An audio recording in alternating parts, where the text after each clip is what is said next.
Flashback to 2010. John Kindervag of Forrester Research shakes up the cyber world with a radical new idea. Never trust, always verify. Zero Trust flips the script on traditional security by demanding constant verification, no matter where you are on the network. Join us as we dive into the Zero Trust methodology and help you start your Zero Trust journey. This is Off the Wire.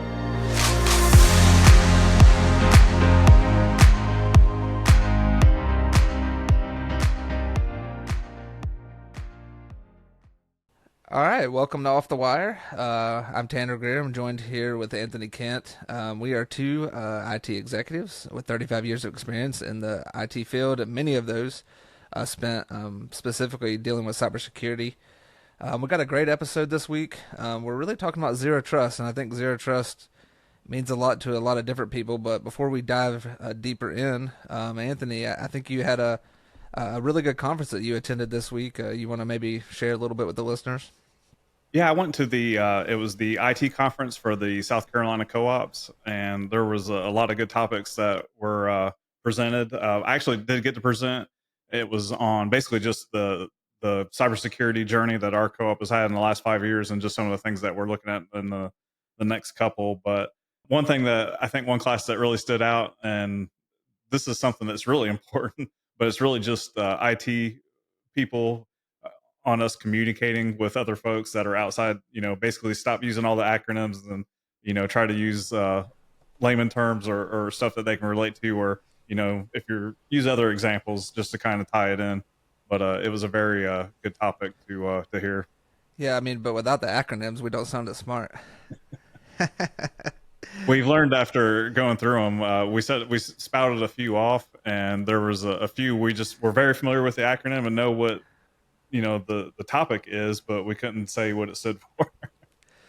Yeah, that's definitely true. I totally agree with that. In fact, sometimes when I'm presenting presentations, I don't know. I think there's sometimes mixed crowds, which there probably was there as well too. And you're never really quite sure if you should explain the acronym or if everybody already gets it. And if you explain it, they'll be mad at you because of that. So Yeah. that's interesting. Well, one thing you mentioned there, it was talking about your cybersecurity journey, and you kind of through your co-op or through your business. I think Zero Trust, the topic that we're talking about today, I think it's also a journey. So I know we're going to talk about some details about, where it came to be, or, where it came from, the history of it, things like that. And then we're going to talk about kind of where we're at and then maybe where we want to be. But it's a journey for sure. I think cybersecurity in general, obviously, is a journey, especially with all the new stuff coming out. It's hard to ever get finished if there's something new every week. I think there's quite a few vulnerabilities that popped up this week. I don't know if you saw some of those, but so Zero Trust, kind of if you had to describe Zero Trust in one sentence, like what would you say? Well, the never trust, always verify. That's the first thing that comes to mind, but there's definitely more to it than that. Yeah, I would agree with that. I think, and Zero Trust is a tough concept for me too, because I think I've been in the industry long enough. I know you have too, where we kind of thought like our networks were safe and we were protecting ourselves from like the bad networks, the bad, the internet, all these like, malicious areas that were kind of, just a breeding ground for all kinds of crazy stuff. The concept that like no network is safe is pretty wild to me. Yeah, the old, well, even I would say, I hate to say this, but even our firewall, we have a trust zone labeled, and untrust for the DMZ, and those are, with Zero Trust, those are obsolete terms. We've been doing this so long, like some of that stuff kind of gets beat into your brain. It was just how we started our careers, having a trusted area and an untrusted area. Yeah, no doubt. We've definitely in the past thought like kind of that same way. For those that may not be aware, Zero Trust, it's been around for a long time. It's not something that's like brand new. In fact, it was kind of coined back in the 90s, but really made popular, I think, in the like mid 2000s or late 2000s by John Kindervag. So John Kindervag was a researcher, and he was the one that kind of mentioned the Zero Trust model. And he was the one that kind of did that never trust, always verify kind of thing. So I don't know if people call him the father of Zero Trust. I didn't see that when we were looking at and I was kind of looking around it and researching things. But he was definitely someone that had major kind of outstanding, or larger than life, I guess, influence on the topic. Yeah, there was one thing with I believe it was a Sun Microsystems engineer, but he described basically the perimeter security, and it was a hard shell and a soft chewy, or I think it was a soft chewy center. That does describe perimeter security in a whole. And we've got cloud environments, we've got BYOD, we've got hybrid workers. I mean, all of those things basically kill having a perimeter these days. Yeah, absolutely. I mean, just working from home, even if you really believed in that perimeter, what's the perimeter protecting device when someone's at their house? I mean, Hmm. it's definitely not the Linksys router on the shelf. I'm not putting too much faith in that thing. Yeah, and then also, do you allow people to use their personal computers to like VPN into your network? In the past, I don't think too many people thought about that, but with zero security, that's one of those things where not only are you looking at the user credentials accessing your network, but you're also looking at the device accessing your network as well. Yeah, absolutely. So zero trust, the concept is that we don't trust anything, that we treat every device as it's on the internet, which is kind of scary, because we always thought of things on the internet as just, Wild West, like I said earlier. So, where do we go? I guess, how do you get started in zero trust? Like, what's the first step, or in your mind? I would just start off with the so referencing the NIST guidance on zero trust. It's 800 TAC 207, but they list the three tenets of zero trust, and the first one is never trust, always verify, or continuous verification. The second tenet is least privilege, which we're all familiar with that. And then the third one, and this is something that we try to keep this in mind on all new or any new project that we're doing, is assume breach.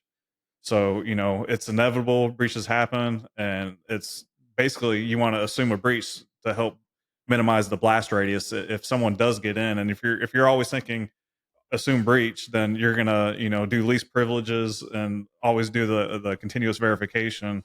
And if someone does get in your network, the impact should be much smaller.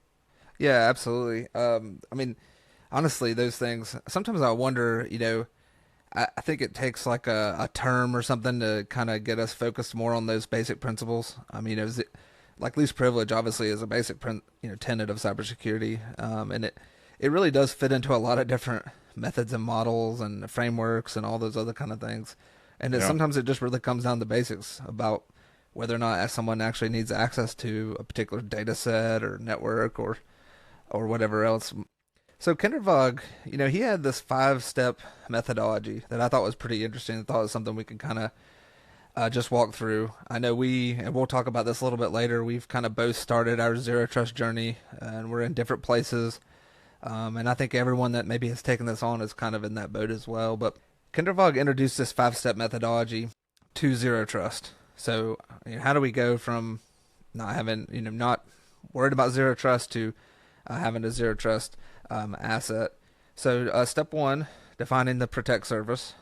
So, protect surface being what you're trying to protect, whether that's an application, a network, a data set, those kind of things. Number two, mapping the transaction flows. So, mapping what goes in to, that asset, whether it's data, network, etc., what comes out, and what has to be there for something for the thing to operate.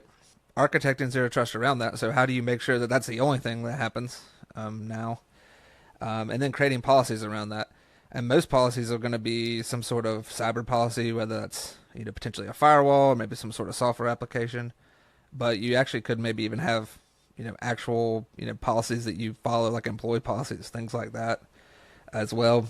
And then the thing that I think we sometimes forget, the last step, really as we're doing cybersecurity, is the monitor and maintain. Hmm. So it's not when we put a new rule in place or we try to protect a new part of our network, that's not the end of that. You have to have a methodology in place to make sure that you're going back and updating that as things change, because things change, right? Yeah, the I think it's really just because it's a recent project for us, but we've recently redesigned our OT environment, and also we're getting a new OT product. So, just going through all these steps, I mean, I guess just starting at the beginning, we really had to define the protect surface. There's many different layers in the OT environment that we have, and we went and talked about each layer and how we're going to protect it. And with the protect surface, a lot of that actually had to do with like how the users are using the system. So that helped us identify all of the protect surfaces and really just try to understand the process. The step two's map the transaction flows. Like this was 100% a requirement to figure out how to implement zero trust in this environment. We had to basically Visio and show everything that's a required communication. There's business requirements, and certain connections have to be made, but outside of that, none of every other thing should be blocked. Just one example, the like we have I think we have like 32 substations if you count our PODs. But like for those substations, each of those substations, they don't need to talk to each other. So we had to make sure that they can't communicate. Just one example of many. And then architect a zero trust network. And this is one where we're not as far as we would like to be, but we have several different VLANs, and we basically have a block all at the end and or at the beginning, and then we just have the necessary allowed traffic, and we really try to minimize that as much as possible. We would like to get into micro segmentation, and I know you started delving into that, but we're just not there yet. But at the very first, if you got multiple VLANs, they shouldn't be able to communicate with each other, except for what's necessary. Yeah, I always I hear people talk about VLANs a lot. I'm sure you do at conferences. People are like, "Oh, I have these networks on different VLANs," and my next question to them is, "How do you enforce the traffic can't get from one VLAN to another?" And for quite a few, they have some methodology in place. I think you alluded maybe to a firewall in your thing, but I think a lot of people get hypnotized thinking that, well, if it's on a separate network and maybe it's not explicitly allowed, that like it won't be able to talk. But that's not the way really things work. You have Yeah, to that's definitely not the case. I mean, and with specifically with OT environments, we're also following the Purdue model, and mm, it has to be a stateful inspection, and so of course we got to do a firewall between each one. So step four, create a zero trust policy. Um, I'll give you an example on this. And so we've got this hardened facility, in our building, and only certain people can get in and out. And typically, if you go in there with today the current product that we have in there, you'll see that those systems stay logged in. So I mean, obviously the user has to log in, but they don't time out, they don't log out on their own. And zero trust says just assume breach. So assume breach means assume someone breaks into that room, and then they have access to that terminal. So with the new product, and just thinking about zero trust, we're going to have where it times out and it logs out automatically. So that's just an example. There's many different areas to look at with that. And then step five is monitor and maintain your zero trust environment, and that's something where us looking on our OT, we really didn't monitor it. We were just treating it like it's a completely separate, it's a logically separated spot or physically separated, and nothing can talk to it. So why monitor it? Well, if you're following the zero trust methodology, then you're going to want to monitor that. And so we've got some tools in place, and we're also working with our statewide organization. We're looking at getting another tool set for additional monitoring in that environment. So that's just me thinking about it, just on a recent project that we had, Tanner. yeah, I think that's a great example. We've obviously went through many different of our applications. Some of those being what we consider maybe like tier one or critical applications, and we went through this process. And obviously, it can get obviously this is a simplified 5 steps. It does. We want it to be simple when we're talking about it, and kind of sharing this with our listeners. But obviously, there's some intricacy into there too. There's some additional things we may actually share it, maybe in some show notes, some diagrams that we found that really talk about like the different things. Network. We've talked a little bit about networking. Kind of blocking off a network and having like a block rule. But network is part of and you talked a little bit about it, like the log off. So you talked about identity, but there's there's a few intricacies inside zero trust. It's not just network and identity. There's some other things as well. We'll definitely share that in the show notes. One thing you mentioned, I've heard a lot of people really struggle with MFA is that logout process.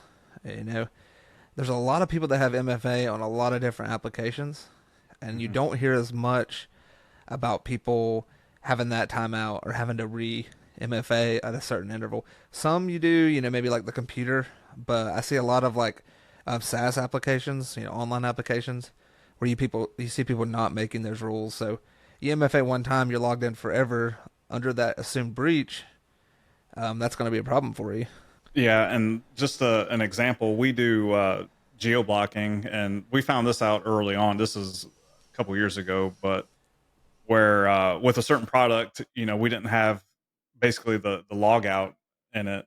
So we had a person, they went overseas on vacation, they took their device, which they were told not to, and they were, since they didn't have to log in because they stayed logged in on the device, they were able to access some of the applications.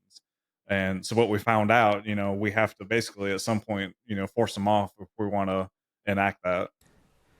Yeah, absolutely. So I thought we could maybe talk a little bit about our zero trust journeys. I think that's a good place to start. I know we're going to talk a little bit about some lessons we've learned and also some things we found when we did some research on some like things to look out for as you're going through a zero trust journey. And it really is that simple. I don't want to make it too complicated. You are going through that same process. Now you're going through it with each of your applications. So maybe talk a little bit about where you guys are at. I know you've gotten started. We've gotten started. Where would you consider yourself at in this journey? So yeah, we're at the very beginning of this, and I'll say this: prior to this year, we were focusing on like our strategic goals had defense in depth and least privilege. We did not have zero trust listed, but as of 2024, we have it in our strategic goals to utilize zero trust methodology. And like I said, though, we're just at the beginning. And one of the things that we looked at doing and started doing was, you talked about VLANs earlier. Well, we've got, tons of VLANs all across our network, and most of those could talk to each other. And what we started doing is we're starting to, lock those down to where only if there's something required, we'll allow them to communicate. But otherwise, to block all that traffic. And then the next thing that we went into is we started utilizing checks on devices. So I mentioned being able to VPN in. You want to make sure that do you require EDR? Do you require that the device is up to date? There's lots of checks you can do before you allow a device on your network.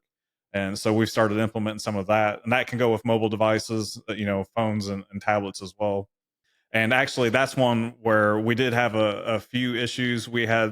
So we started doing device checks, and we had a couple of people, their phones were outdated and they couldn't access many of our applications, and had to have people weren't happy to be told that they had to get a newer phone to if they wanted to get access to our applications. But, that's a requirement, and you can do it for like jailbroke phones. Obviously, if someone had a jailbroke phone, you don't want that anywhere on your network. But just something that's getting security updates, you definitely want to check that. So you want to make sure it's up to date and it's capable of getting updates. So we started doing that, and we had a few people where they had to get another device. So I definitely want to come back to that story because I think that's going to really play a role when we talk about kind of some of the things you need to watch out for. But first, I'll share where we're at. We've been working on zero trust for maybe a year and a half, 2 years. I mean, I think we've had it in our cybersecurity strategy for probably 2 years. So we've been working on that. Obviously, we've been following. There's a book out there called Project Zero Trust. I think we both read it. Mhm. Really, really great book that kind of walks through the process. Not only the 5 steps that we're talking about, but it even goes into even additional detail. So we've been following through that, and we've been working our way through it application by application. So we knew if we tried to like kind of jump in, right into the deep end, that wasn't going to work because it was just going to be too overwhelming too quickly.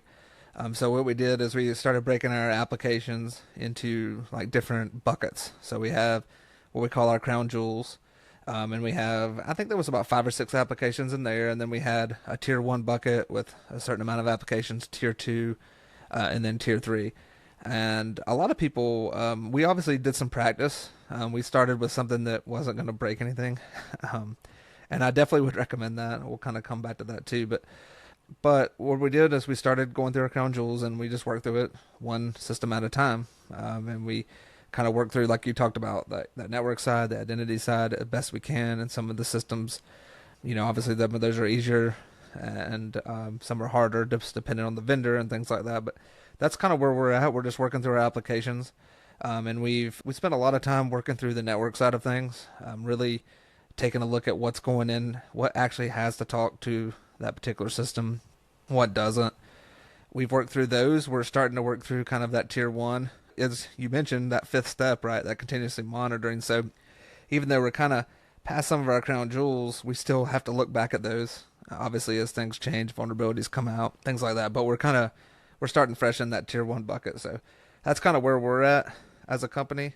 And I think let's go back to that example you talked about. I think you said you implemented some rules and some phones had to be replaced, Hmm. but it created some issues.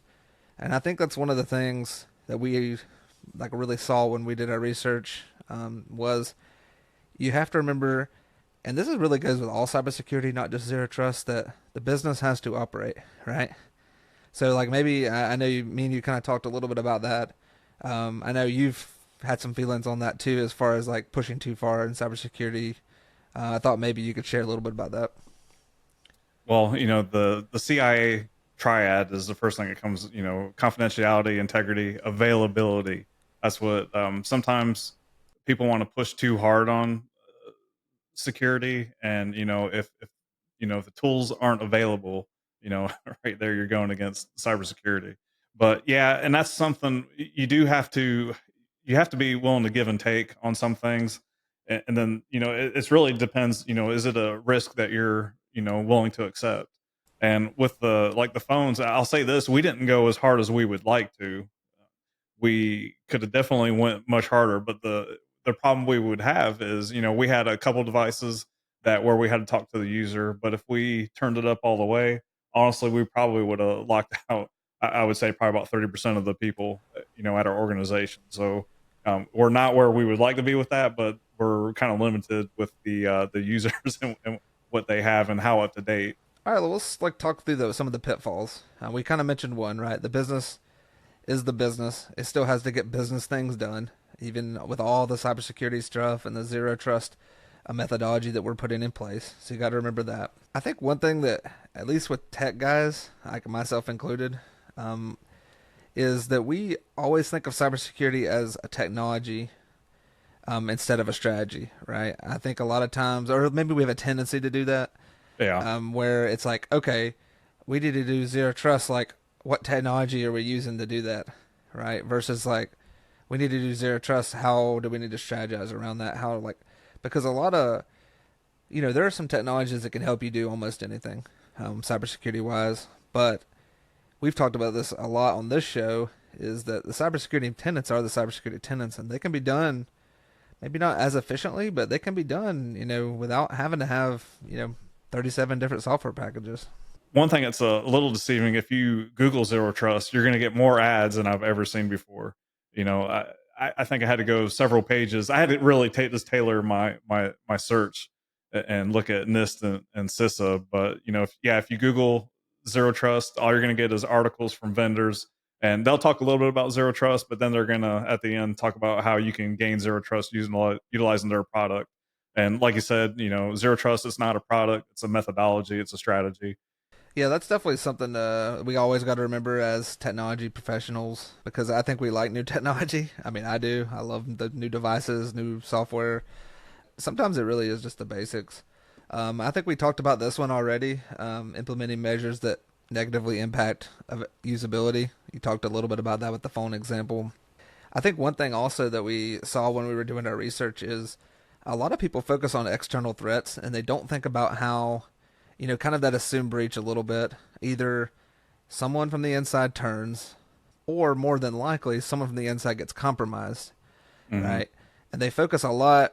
You talked about a little bit about this M&M model, right? You're just like, they're going to be coming in from, somewhere on the internet. versus, maybe they got something at the home and they just walked it into the building. And maybe talk a little bit about like, I think, we both had some ideas on how to do a better job of that, especially in the work from home here. A lot of people working from home era that we're kind of in. Maybe talk a little bit about that. So one thing that we have is a, I know we're saying it's a methodology, not a tool that you can buy, but I'll say this, we had a tool set and we weren't leveraging it all the way. And we started doing this so we can do some user monitoring. And with that, we can get notifications if someone creates a domain admin account. So anytime a domain admin account, we get a notification on that, who it is. We get notifications of abnormal logins. So say we have a dispatcher and they go and log into one of the IT help desk person's computer, we're going to get a notification for that. So, even though they're inside our network or, and if a user's from home and a VPN in, we'll get notifications, if they do certain things. And then also we get, this is loosely related, but we get, if a user resets their password and they change it to something that's part of a breach list, we'll get a notification for that as well. So the continuous monitoring, you'll find that you may have tools out there and maybe you're not fully leveraging them all the way, and that's one thing that we found when we started looking into zero trust. Yeah, that's a great point. I'll give you a rule you can add to your list, and that's email forwarding rules. To be alerted on those. That's something we implemented a while back. So Yeah. if, one of the things, and for those that may be listening and not aware, one of the things that people do a lot of times if they've compromised a machine is they'll create a rule set that just forwards them all the email. So that way they have a copy of everything that's coming in. I also are stealing the data. I mean, how many times do we attach things to emails as well? So that's another good one to look out for as well. And that's something I think I heard it really at the South Carolina conference. It was either that or the NRCA Cybertech, but they said that they'll find out an account got compromised and they'll say, "Well, we reset the password, everything's done." But just in a few minutes, people have those forwarding rules, and even though they don't have access to that, that those emails are getting forwarded even after the fact. So that's definitely a good point, Tanner.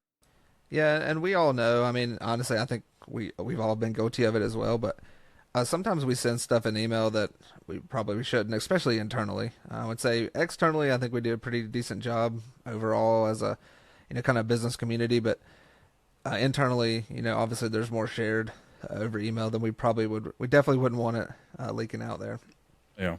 So, we talked a little bit about how you start zero trust, and you do it really like one entity, application, network. You kind of talked about an environment you guys were starting on, and we talked about where we are in our journeys. Have we learned any lessons? I mean, I think we've learned some lessons as we've gone through this. Have you guys learned some lessons that you think would help people who are getting ready to start this journey or who are maybe somewhere along the journey? I've learned a really big lesson, but I don't know if it'll help people, that implementing zero trust is very difficult. It is that's one thing. It's this is just like security. You're never going to be finished, and so we're not moving as fast as we would like along the journey, but we're continuing to make progress. And as long as you just keep it in the back of your mind on any project that you're working, that'll help. And sometimes you're going to be limited by the applications that you use. You might be limited by how your vendors, some of the things that they have on their systems. But you just need to continue to just press forward when you can. And you may not be able to go from A to Z instantly in a project, if you're working on a specific application, but you might be able to go to like A to D. And if you can just get a little bit better, I think that's the main thing that we've learned. Yeah, I would definitely agree with that. I would kind of add to that and say you talked about part of your strategic plan. I think you need to make zero trust, or honestly, even if zero trust you don't believe in it, if that's not your thing, which I think the industry really is realizing that this is a critical way to do cybersecurity. But no matter what you're trying to do on your cybersecurity journey, I think having it as a strategic goal and then measuring against that goal is pretty critical because it's easy to say like where we're going to do it over the next 3 years, but if you don't have concrete goals in place and you don't have something that actually lets you know you've made it past, like I said, we're kind of doing it by application, so we have all of our applications listed and we're working our way through and seeing which ones are checked and which ones are to come. You need to be part of your strategy no matter what you're trying to do, and that really goes for more than just cybersecurity. I think that goes for almost about anything you're doing in business. I'll say this, and this is actually coming from the NIST guidance, but they basically they state that you know organizations, some organizations they're going to have like a hybrid environment. They're going to have some zero trust, and they're going to have some perimeter based methodologies, and basically they allude to that that's just where people are going to be at. As long as you're continuing to grow it and implement it when you can, I think you're all right. So I wouldn't, a lot of times people will be hesitant and think things are overwhelming. They're like, well, I'll never be able to get the zero trust. Just take it one step at a time. We may not get to where we're 100% zero trust on everything, but that's all right as long as you're just getting better over time. Yeah, I totally agree with that. I had a former a cyber employee that a lot of times he would think he didn't feel like he got something done that day, and I always would tell him, are we safer today than we were yesterday? Even if it's a minuscule amount, even if it's something really really tiny, and if it is, obviously, every day we'd love to have big wins, but as long as every day we're progressing, that's the key. A few things I wanted to share that we've ran into is don't rely on vendor documentation. At least use it as a guidance. And there are tools that make things easier to find. Like, for example, if you're looking at network traffic going into an application, there are tools that can help you to find, what traffic is going in and out, what connections are made. But even if you don't have those tools, if you reach out to your vendors, and a lot of vendors, well, most good vendors should have a list of what needs to talk to their application and when. But I would say just don't rely on that wholeheartedly. We have found that as vendors are really good and they got a lot going on too. But we have found that there are sometimes a little process here or there that maybe got created after the documentation that sometimes uses something different. And if you implement those, that block all and allow this rule, and then you have something like that run, obviously you're going to impact your environment. Yeah, And I'm sure that has happened to us several times over the years. yeah, absolutely. And I would say the other thing I mentioned, starting with easier, like a test environment, I would definitely recommend that. But I think that's pretty straightforward. The other thing I would say is in most businesses, there are daily things that happen, there are weekly things that happen, there's monthly, and then annual. So make sure before you kind of make sure all the rules are turned on that you've gone through some of those processes. If you know a particular application has a monthly process that runs, make sure you monitor through the monthly process before you enable all the rule sets, because sometimes there's a particular thing that only happens once a month, and that has happened to us a couple times, like a monthly process. I'm sure with many people's accounting systems, especially, obviously those accountants, they're very regimented. They got to have, the end of the week, end of the month, end of the year, end of the quarter, all this kind of thing. So definitely look out for that kind of stuff because we've had some struggles there. That literally just happened to us Friday. We had I'll say this, we had a quarterly process, and we talked about the CIS, or I talked about the CIS benchmarks, and we've referenced it several times, but we applied some of the benchmarks. This is the first time we've really had an issue out of it. And anyways, there's I guess I'll just say it. It ain't going to hurt anything. The quarterly know before, after we applied the benchmarks, it got rid of all of the users that we applied it to. And anyway, so we had to we got to figure it out, but we had to backtrack a little bit. We do our quarterly raffle, and we were ready to turn the information over to HR, and went in, and I had a screenshot from the previous month of like how many people have reported and the clicker that we had, and I went and logged into it, and it said we only had like 40 employees. I was like, we've got 100 employees, what happened? And anyways, it took a little bit, but we where we applied those CIS benchmarks. One thing to note, just something we recently found out, and sorry, I am a CrowdStrike fanboy, but they actually have a host zero trust assessment application on CrowdStrike, and this was something that was very interesting. So the workstations that we applied the CIS benchmarks to all had a score of 100. None of them had less than 100% on the host assessment for zero trust. and all the other workstations that we haven't, they range. Typically, it's between 50 and 80% is the score that they get. So it's not too shabby. We do have like a couple hosts that are at 30%. So we are looking forward to implementing the CI's benchmarks further, because we're definitely seeing quite a bit with that.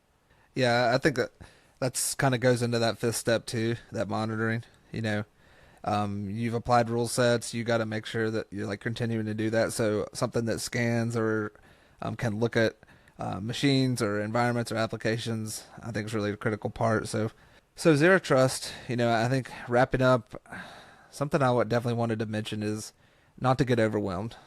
Right. I think that's a tendency. There's a tendency with cybersecurity things because in a lot of environments, we really know that, especially as a new methodology or a new technology or something rolls out, we kind of feel overwhelmed because we're like, oh my gosh, this has to be out to everything. But don't get overwhelmed. There's the 5 step process. We talked about it earlier in depth. Go through your 5 step process with your different applications. Work through it one application at a time. Make sure you do a test application. You don't want to interrupt anything while you're learning. But after you've done that test application, start working through your applications. I recommend doing the important applications first. That may not be what you want to do. I would highly recommend that because to me, the most important applications are there for a reason. So I want to secure them the best I can as fast as I can, right? And I'll worry about the less important applications, for a later date. But don't get overwhelmed. Work your way through the process. Set yourself goals. Anthony mentioned strategic goals. Set yourself measurements in place and have quarterly check-ins to see what your progress is looking like. And I think it's something that really everybody can do. And I don't really think this is one of those things that I strongly believe doesn't rely on how much budget you have. I think anyone, no matter with the smallest of budgets to the largest of budgets, can do this. I think there's some technologies that are more efficient, and that can definitely help. But it's not something that can be done with really free to you tools and policies and things like that. Any other thoughts that you thought of, like in closing, and that you wanted to mention about zero trust? Yeah. One, just because we did this, revisit some of your existing tool sets. Before you go out and spend money, you may want to revisit some tool sets, and you'll be surprised. We found some hidden gems that were like, how did we not know about this? We've been on this product for 2 years and just found this out. So, make sure you're getting the most out of the existing tools that you have. And I just want to point out the couple of references. Obviously the that book is great, Project Zero Trust. That was a great book. Eric Braxton recommended it to us, and it's actually a good read. And the other things I would bring up is the NIST 800 TAC 207. And honestly, I think my favorite document that I found is from CISA. It's the Zero Trust Maturity Model. It's in version 2.0. But that one, they really break it down, and they've got some nice diagrams that you can reference, and it'll help you apply zero trust. It gives you uh, some great examples on, and how to apply it and what zero trust looks like in the end. So I would just say that. Yeah, and we'll include these things in the show notes. And we can even include it, on our website. Always, you can always contact us as well. If you hear us mention anything in the show and you want to know more about it or where we found it or something like that, and we didn't put it in the show notes, definitely reach out to us. But I really enjoyed this episode. I think Zero Trust is this. It's really starting to take off, and I think for those out there that maybe haven't heard of it, and I know hopefully there's nobody that's in that boat, but if you haven't heard of it, it's not too late. I think, like we said, no one's really all the way there. People are starting their journey or they're along their journey. So you have time. Don't be overwhelmed, but definitely start your zero trust journey. Just one thing, just because you mentioned it and I didn't pipe up then, but you said the zero trust haters. I'm not going to deny probably the first 2 years that I heard about zero trust, I was like, that's just that's just a new name for least privilege. And it's not. I mean, least privilege is a part of zero trust. It's really just a bunch of other strategies, combined, but it is unique. And, it took me a while to buy in, but we added to our strategic planning for 2024. And anyways, just don't, don't be, a grouch like me and think it's just a newfangled term. It is a new term, or, well, I guess it's not a new term, but it's new to many of us. But it is legitimate, and it's something that you really need to take a look at, especially just with all the breaches that are happening. You're seeing people that are down for weeks, months. I've heard some people never get their data back in certain instances. If you're utilizing zero trust, if you're implementing things, thinking about the zero trust methodology, you're gonna greatly reduce the impact if you do have an incident. Absolutely. So thanks for joining us for another episode of Off the Wire. Tonight's episode is about zero trust. We highly encourage you to go back and listen to some of our earlier episodes. I think last week's episode was also really good, talking about the people that are going to be implementing zero trust, your employees, and Yeah. getting the right ones and retaining those and making sure that you're keeping those people. But definitely go back and check some of our prior episodes. You can always visit us at offthewirepodcast.com. If you want to email us, either with a show idea or just some feedback or anything like that, email us at show@offthewirepodcast.com. You can find us on all social media platforms, and we release these episodes we release these episodes every other Monday. So I'll be looking for those as you're headed to work Monday morning. Again, this is Tanner and Anthony with Off the Wire, and thanks for listening.